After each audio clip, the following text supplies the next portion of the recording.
사람은 누구나 강점과 약점이 있습니다. 사람은 누구나 잘하는 것이 있고 못하는 것이 있습니다. 그 약점을 강점으로 살리는 사람을 우리는 능력자라고 이야기합니다. 자신의 약점을 강점으로 만들어내는 사람, 자신의 약한 모습을 장점으로 만드는 그 사람을 우리는 능력자라고들 얘기합니다. 그러나 아무리 강점을 최대한 활용한다고 해도요, 부족한 면들이 있습니다. 그러니까 누구에게나 약점이 있다는 거예요. 저는 능력자는 아니지만 저에게도 약점이 있습니다. 약한 부분이 참 많아요. 저는 잘하는 것보다 못하는 것이 더 많은 것 같아요. 다른 사람들은 못하는 것보다 잘하는 것이 많은데 저는 잘하는 것보다 못하는 것이 많습니다. 그 중에 하나가요, 악기예요, 악기. 저는 악기를 참 다루지는 못합니다.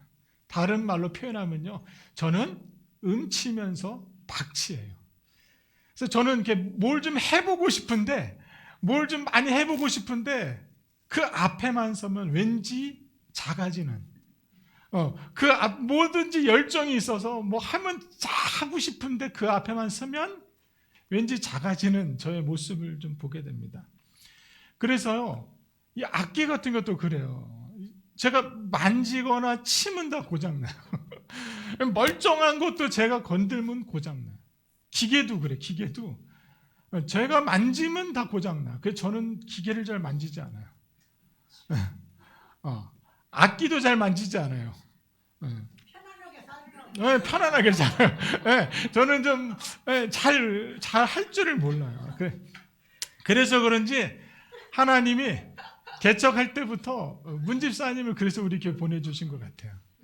개척하면서부터 우리 문집사님이 오셔서 악기에 대한 부분, 교회 뭐 고쳐야 될 부분, 뭐 이런 거를 우리 문집사님 손길을 통해서 다 해갖고 왔습니다. 저는 이렇게 약점이 사람을 붙여서 강점이 되게 하셔요. 우리 하나님은 그런 것처럼요. 오늘은 교회 사랑 주일입니다. 우리 교회가 잘하는 사람도 있지만 약한 사람, 못하는 사람들도 많습니다. 그러나 그 사람들이 하나가 되고 어우러질 때 아름다운 소리가 나고 아름다운 공동체가 일어납니다.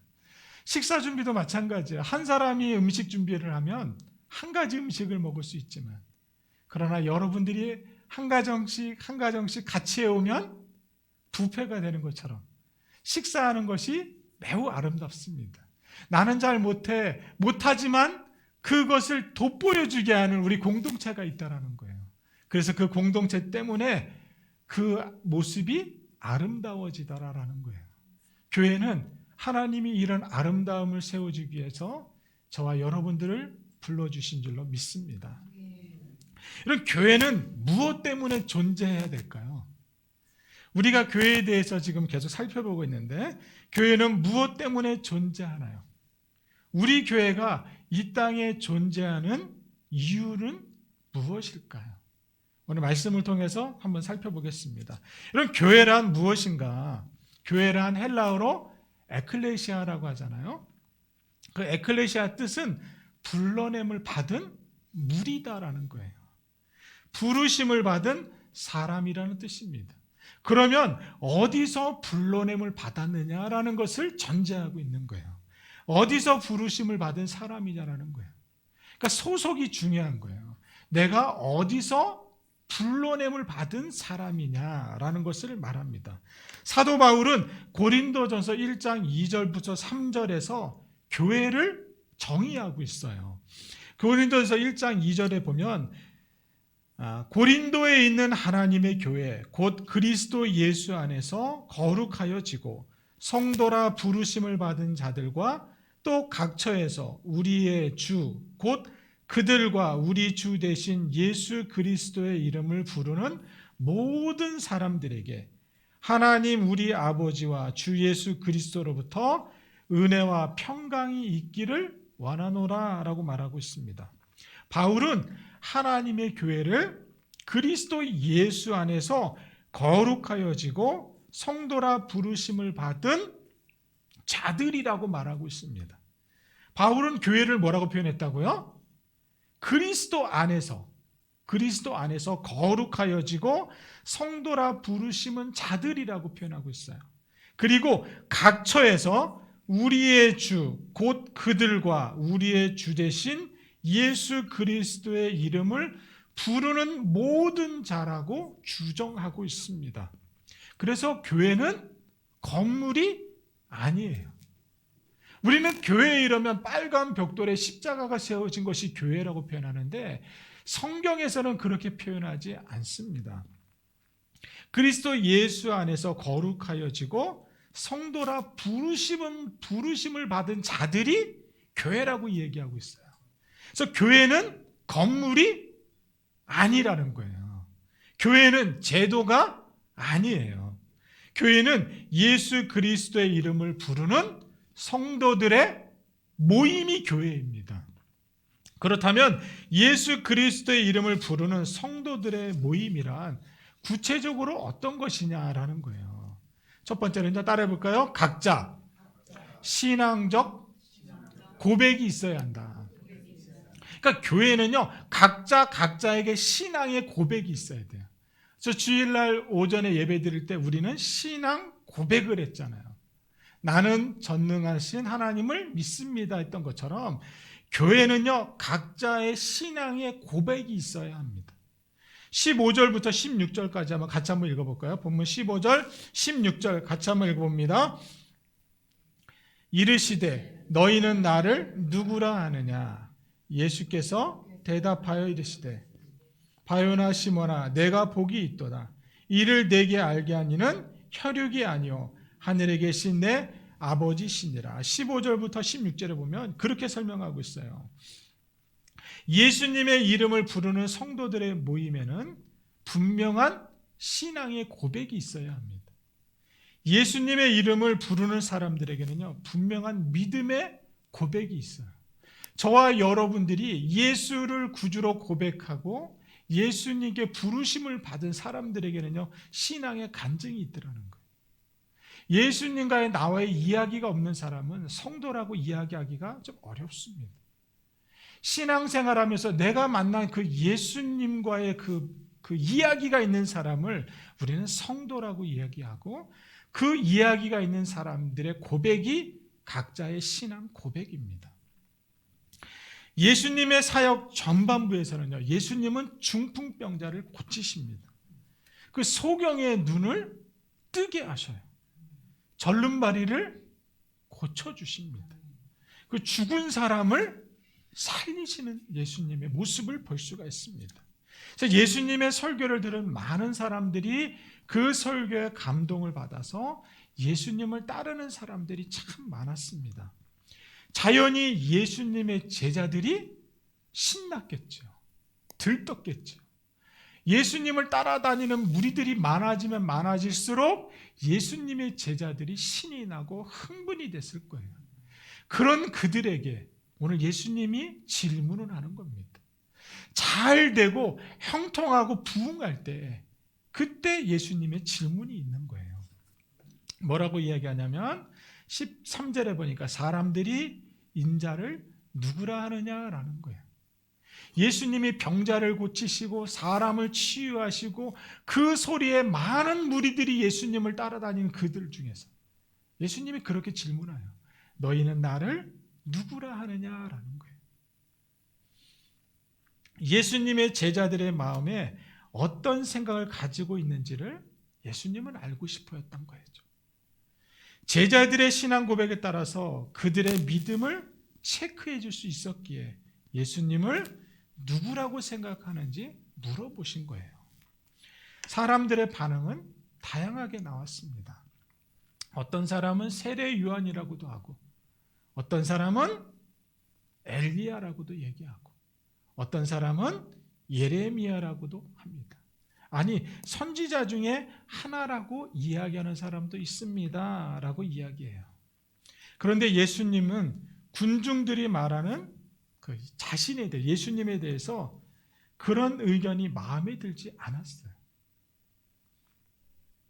왜 마음에 들지 않았을까요? 별 생각 없이 떠드는 그런 소문들을 듣고, 그냥 예수님은 이런 분이실 거라는 그 소문을 듣고 이야기하는 사람들의 생각과 감정을 판단했기 때문에 그렇다는 거죠. 그래서 예수님은 제자들에게 재차 다시 질문을 합니다. 15절에 보면 너희는 나를 누구라 하느냐라는 거예요. 남의 말을 전달하는 것은 참 쉬워요. 반대로 자신의 가슴 깊이 있는 진심을 말하기는 어렵습니다. 예수님은 다른 사람의 이야기, 소문을 바탕으로 한 자신의 평가를 원했던 것이 아닙니다. 자신의 중심에 있는 진실된 이야기를 듣고 싶어 하는 거예요. 우리가 신앙생활을 하면 나의 이야기가 있어야 돼요. 내가 예수님을 어떻게 만난 그 이야기가 있어야 되는데, 어떤 사람을 보면 자기와 예수님의 만남의 이야기는 하나도 없어요. 그냥 남이 얘기하더라, 저 사람이 이렇게 얘기하더라, 이 사람은 이렇게 얘기하더라, 그런 얘기들만 참 많아요. 당신의 이야기는 없는 거예요. 예수님은 그런 사람들에게 물어봐요. 너희는 나를 누구라 하느냐라고요. 그러니까 생각 없이 남들이 교회 가니까 자기도 교회 가는 거예요. 남들이 찬양하니까 같이 하는 거예요. 남들이 설교를 들으면서 끄덕이니까 자기도 그냥 끄덕이는 거예요. 왜? 어색하니까. 남의 예수님에 집중하지 말고 나의 예수님에게 집중하는 저와 여러분 됐으면 좋겠습니다. 나의 갈 길 다가도록 예수 인도하시니 내 주 안에 있는 긍휼 어찌 의심하리요. 믿음으로 사는 자는 하늘 위로 받겠네. 무슨 일을 만나든지 만사 형통하리라. 무슨 일을 만나든지 만사 형통하리라. 남의 이야기, 남의 찬송, 남의 그 간증은 나에게는 아무 도움이 되지 않아요. 내가 가는 그 길, 내가 예수님 만나고 말씀과 기도로 걸어갔던 그 길이 내게 중요한 거예요. 그 길 여정 속에서 내가 예수님을 통해서 내 생명이 얼마나 길어졌느냐, 그 생명이 내게 호흡으로 다가왔느냐, 그게 중요한 거예요. 그런 사람이 찬양할 때 귀신이 떠나가는 거예요. 그런 사람이 기도할 때 주님의 음성을 들을 수 있는 거예요. 나는 간데 없고 남의 이야기만 하면 그 사람은 잘못된 사람이에요. 그 사람은 신앙인이 아니에요. 남의 예수님에게 집중하지 맙시다. 나의 예수님에게 집중하는 저와 여러분 되기를 축복합니다. 나의 예수님이 누군지 예수님이 그렇게 물어보시는 거예요. 돌려 말하면 그렇게 얘기하는 거예요. 여러분에게 나의 예수님은 누구십니까? 아니, 여러분 그 예수님 지금도 여러분 심장에 있습니까? 아니면 그 예수님과 함께 했던 그 시간을 어느새 다 잊어버리고 그냥 여전히 세상과 함께 살아가고 있지는 않습니까? 오늘은 교회 사랑 주일입니다. 교회가 곧 예수님이고 예수님이 곧 교회라고 얘기했습니다. 여러분 정말 예수님을 사랑하십니까? 아멘. 여러분 정말 예수님이 여러분의 중심이십니까? 아멘. 그 예수님을 놓치지 말아야 돼요. 아멘. 나의 예수님을 간증할 수 있는 그 사람. 그 사람은 무슨 일을 만나든지 만사 형통하리라고 고백했습니다. 그 고백이 여러분의 신앙의 고백이고 간증이 됩니다. 그것을 잃어버렸다면 회복하는 4월달이 되기를 축복합니다. 이 질문에 진실된 신앙의 고백과 사랑의 고백이 있기를 축복합니다. 로마서 10장 9절부터 10절에 보면요. 내가 만일 내 입으로 예수를 주로 시인하며 또 하나님께서 그를 죽은 자 가운데서 살리신 것을 내 마음에 믿으면 구원을 받으리라. 사람이 마음으로 믿어 의에 이르고 입으로 시인하여 구원을 이루느니라 말씀하셨습니다. 믿음은 철저히 개인적입니다. 믿음은 누구에 의해서 되는 것이 아니에요. 내가 예수님을 만나고 그분을 신뢰할 때 믿음이 생겨지는 줄로 믿습니다. 예배당 안에 많은 사람들이 모여서 신앙생활을 하는 것 같지만 사실은 예수님을 구주로 영접한 사람, 그 한 사람이 중요합니다. 예수님이 너희는 나를 누구라 하느냐는 질문에 베드로는 이렇게 대답합니다. 주는 그리스도시요 살아계신 하나님의 아들입니다 라고 고백합니다. 베드로가 고백한 이야기는 당시 종교 지도자들이나 세상 사람들의 견해와는 다른 것이었습니다. 그들은 예수님을 세례 요한이나 엘리야 정도로 생각하고 있었지만 베드로는 성령님의 도움을 받아서 놀라운 고백을 드리고 있습니다. 예수님이 가장 위대한 제사장이십니다. 그러니까 다른 사람 종교 지도자의 견해와 베드로의 견해는 완전히 달랐어요.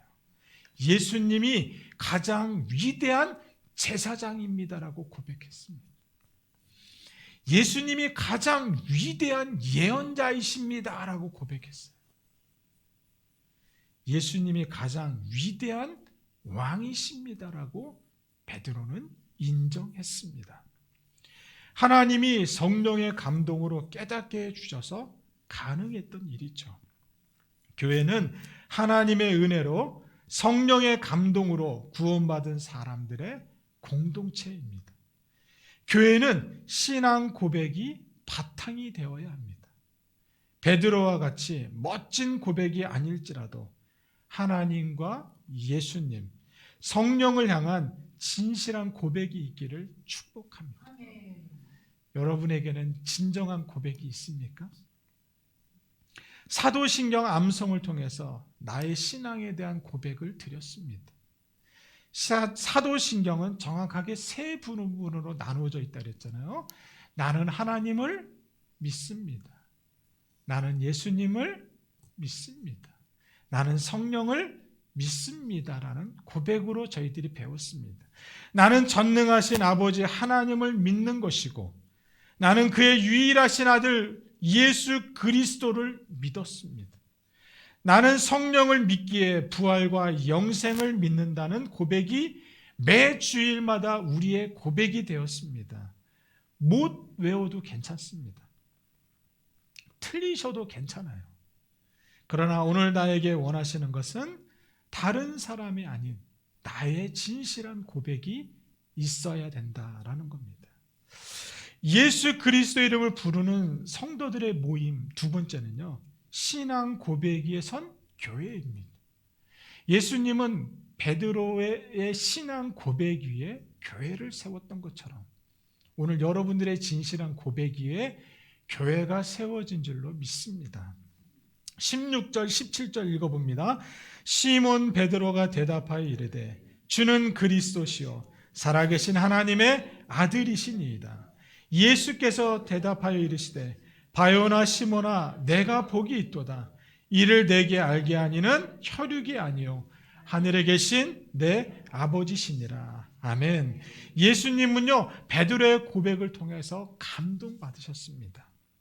바요나 시몬아 내가 복이 있도다 라고 말씀하셨어요. 그 칭찬해 주셨어요. 예수님이 누구신지를 정확하게 고백한 심령이에 복을 허락하신 거죠. 세상에는 많은 복들이 있지만 가장 위대한 복은 예수를 바로 아는 복입니다. 그분의 사랑과 지혜와 능력을 깊이 깨닫는 그런 복이 가장 중요합니다. 감격하는 그런 그런 복을 받는 우리 모두가 됐으면 좋겠어요. 그런 고백이 우리 부활절날 드려졌으면 좋겠어요. 교회는 건물이 아니라 사람입니다. 따라해 볼래요? 교회는 건물이 아니라 사람입니다. 그래서 교회를 사람이라고 표현하는 거예요. 한 사람 한 사람의 신앙 고백이에 예수님이 세우신 교회입니다.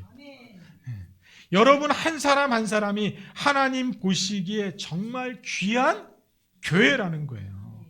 종탑이 있고 건물이 있는 것을 향해 통상적으로 교회라고 하지만 그것은 예배당이라고 해야 정확합니다. 진정한 교회는요, 진실한 신앙 고백이에 세워진 여러분인 줄로 믿습니다. 이 예배당 안에 우리가 모여서 예배당 안에 주님을 부르는 사람들, 예수를 구주로 고백한 사람들의 모임을 교회라고 이야기하는 거예요. 여러분 한 사람 한 사람이 교회이십니다. 중요한 것은요, 교회를 세우실 때 예수님은 누구의 교회를 세우냐는 거예요. 18절 같이 한번 읽어봅니다. 또 내가 내게 이르노니 너는 베드로라. 내가 이 반석 위에 내 교회를 세우리니 음부의 권세가 이기지 못하리라. 아멘. 바로 내 교회입니다. 바로 우리의 삶의 주인이 누구인가를 명확하게 해주는 거예요. 저와 여러분의 삶의 주인이 누구냐는 거예요. 이전까지의 삶에서 내가 보고 느끼고 경험한 것으로 형성된 이 가치관을 가지고 살아갔던 내가 성령을 통해 예수를 구주로 고백하고 은혜를 경험하고 신앙을 고백하는 순간 믿음의 반석 위에 교회가 세워지더라는 거예요. 그러기에 나는 내 것이 아닙니다. 하나님이 세우신 교회인 거예요. 소유주는 바로 예수님이십니다. 저와 여러분의 소유주는 예수님이세요. 왜 그럴까요? 나의 신앙 고백 위에 그분이 세워졌기 때문에 그래요. 여러분과 제가 바로 그 교회입니다. 예수님이 말하는 그 교회가 바로 저와 여러분입니다. 예수님이 세우시려고 하는 그 교회가 바로 여러분이라는 거예요. 믿으십니까? 저와 여러분이 교회입니다. 그래서 교회를 아끼고 교회를 사랑하고 교회를 이어갈 수 있는 저와 여러분 됐으면 좋겠습니다.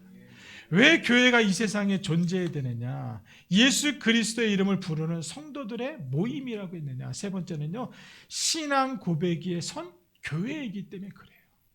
신앙 위에 선 교회이기 때문에 따라합시다. 음부의 권세를 이길 수 있는 힘을 주셨습니다. 네, 우리 주님이 그런 힘을 우리에게 주셨다는 거예요. 에밀 브루너가요, 교회의 오해라는 책을 썼습니다. 이 책은 교회에 대한 오해를 지적하고 있어요. 첫 번째는 교회를 학교로 오해하지 마라 라고 얘기했어요. 교회에서 여러 성경 공부를 가르치고 배우기는 하지만 그것 자체를 교회라고 생각해서는 교회라고 생각해서는 안 된다. 진리를 가르치고 배운다고 해서 교회를 학교라고 생각하는 것은 잘못된 판단이다라고 이야기합니다. 두 번째는요, 브루노는 이렇게 얘기했어요. 친교하는 것을 교회라고 오해하지 마라. 성도들이 모여서 차를 마시며 친교하는 것이 교회라는 것은 망상입니다. 물론 성도의 교제가 있지만 이것이 결코 교회의 본질은 아니다라고 말했고요. 세 번째는요, 교회를 자선사업 단체로 오해하지 말아라라고 했어요. 그래서 어려운 일이 있을 때마다 교회를 향하여 도대체 교회가 무엇하고 있느냐, 교회가 돈을 내놓지 않는다고 야단들을 하잖아요. 그러나 교회는 구제할 뿐이지 구제를 위한 기관은 아니라는 겁니다. 네 번째, 브루노는 이렇게 설명했는데요. 불의에 항거하는 어떤 저항단체로 착각하지 말아라 라고 얘기했습니다. 민주주의를 바로 세우기 위해서 존재하는 것처럼 생각하는 것도 오해입니다. 따라합시다. 교회는 주님의 능력이 나타나는 곳입니다. 그렇게 교회를 오해하지 말라고 말했어요. 예수님께서는 진실된 신앙 고백 위에 예수님 자신의 교회를 세우시고 그 교회가 무너지지 않도록 우리에게 힘을 주셨습니다. 18절에 보면 음부의 권세가 이기지 못한다 말씀하셨어요. 음부의 권세를 이길 수 있는 힘을 교회에게 주셨다는 거예요. 주님께서 하신 말씀은요, 죽음의 능력이 교회를 정복하지 못한다고 말씀해 주셨습니다. 죄악으로 인해 지옥으로 가야 할 사람들에게 영생을 누리고 천국에 가도록 교회가 필요하기 때문에 그렇다라는 거예요. 죽음을 극복하고 죽음에 빠진 사람들을 건져내주는 능력을 교회가 감당합니다. 교회는 음부의 세력들이 아무리 날뛰어도 예수님의 교회를 이길 수가 없습니다. 그래서 여러분 두려워하지 마십시오. 사단을 절대로 두려워할 이유가 없습니다. 왜요? 사단을 이길 수 있는 힘을 예수님이 교회에 주셨다는 거예요. 저와 여러분에게 주셨다고 말씀하셨습니다. 여러분 겁먹지 마시고 사단을 제압할 수 있는 여러분이 되시기를 바랍니다. 여러분, 교회 안에는 거룩한 힘이 있습니다. 이 힘은 예수님이 주셨습니다. 예수님께서는 하나님이 주신 하늘의 땅과 모든 권세가 예수님 손 안에 있습니다. 주님이 의도하신 교회는 기도의 힘이 있습니다. 말씀의 힘을 교회는 가지고 있습니다. 십자가의 힘이 교회에 있습니다. 성령의 힘이 교회에 있다라는 거예요. 더 나아가 교회는 세상이 갖지 못한 사랑과 용서의 힘이 교회 안에 있습니다. 여러분, 오지에 가서도 살아남을 수 있는 그 힘은 교회에 있습니다. 목사님도 없고 교회도 없고 성경책도 없지만 예수님의 이름으로 기도하면 병이 낫습니다. 참 신기하지 않아요? 그곳에 교회도 없고 목사님도 없고 아무도 없어요. 그러나 예수 그리스도의 이름으로 기도하면 병마가 떠나가요. 예수님의 이름으로 귀신을 내쫓으면요, 명령하면 귀신이 쫓겨나더라는 거예요. 온전하지 못한 사람들이 온전해지는 이유가 예수님이 교회에 힘을 주셨기 때문에 그래요. 저와 여러분이 고백한 그 고백 위에 교회가 세워졌어요. 그러니까 여러분이 가정에서 예수님의 이름을 선포합시다. 예수님의 이름을 선포하는 그에게 능력이 있습니다. 권세가 있고요. 그 권세를 사용하시기를 축복합니다. 그 권세를 예수님이 주셨어요. 예수님이 주신 권세를 우리가 사용하지 않으면 누가 사용할 수 있겠어요? 그 권세를 사용하시는 능력이 있기를 축복합니다. 주님은 우리 교회를 신앙의 고백이 분명한 사람들의 공동체로 세우셨습니다. 주님은 우리 교회가 예수님을 주인으로 삼는 공동체로 세워가기를 원하고 계세요. 주님은 우리 교회가 음부의 권세를 이기는 공동체로 세워지기를 원하고 계십니다. 우리 교회의 예배는 성령의 감동이 있는 예배입니다. 우리 교회에서 찬양하면 기쁨이 있습니다.